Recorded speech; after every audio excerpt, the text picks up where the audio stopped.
Hi everyone, it's Rebecca with linkinglewiscounty.com, and on today's episode of Hear All About It, we have a return guest, Cassie Forbus, who is here with the UP Coalition. And tell us what you're here to talk about today, Cassie. We're here to talk about DEA's National Take Back Drug Day. So we're hosting it for this is the second year in a row we've been able to host it. We had to take a year off for COVID before that. And we're doing this with the help of the Lewis County Sheriff's Department. They have offered to help us do this event, and we're extremely grateful to bring it back to the area again. Okay, so this is return or turn in your prescription and non-prescription drugs. Yep, it is completely safe, convenient, and anonymous.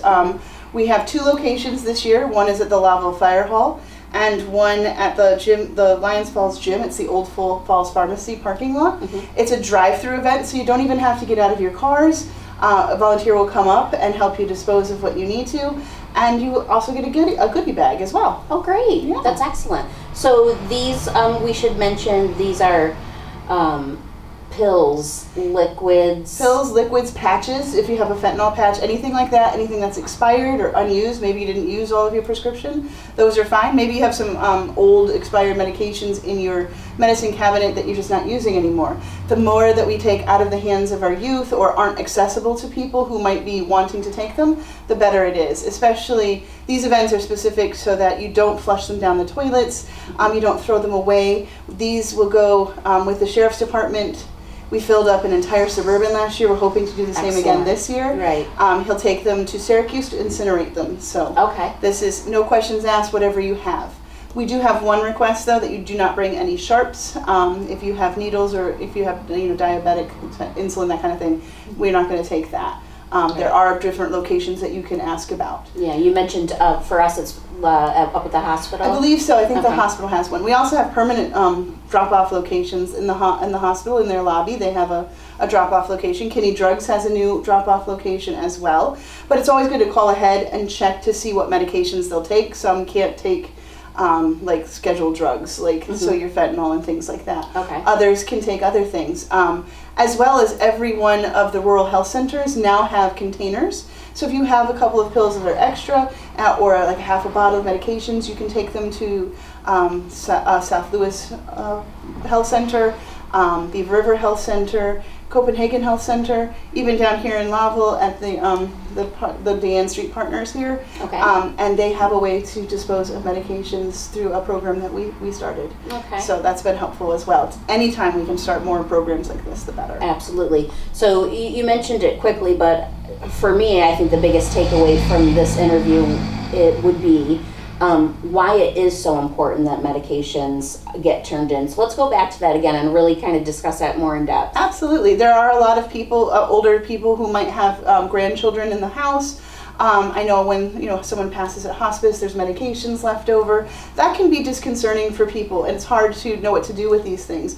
So just to get them out of the hands of youth who might be experimenting, or out of maybe there's a history of addiction in the families, anything that we can do to take those out of the area so that they can't be used is better to destroy them. Absolutely. And it's better to throw them in events like this rather than in our water supply.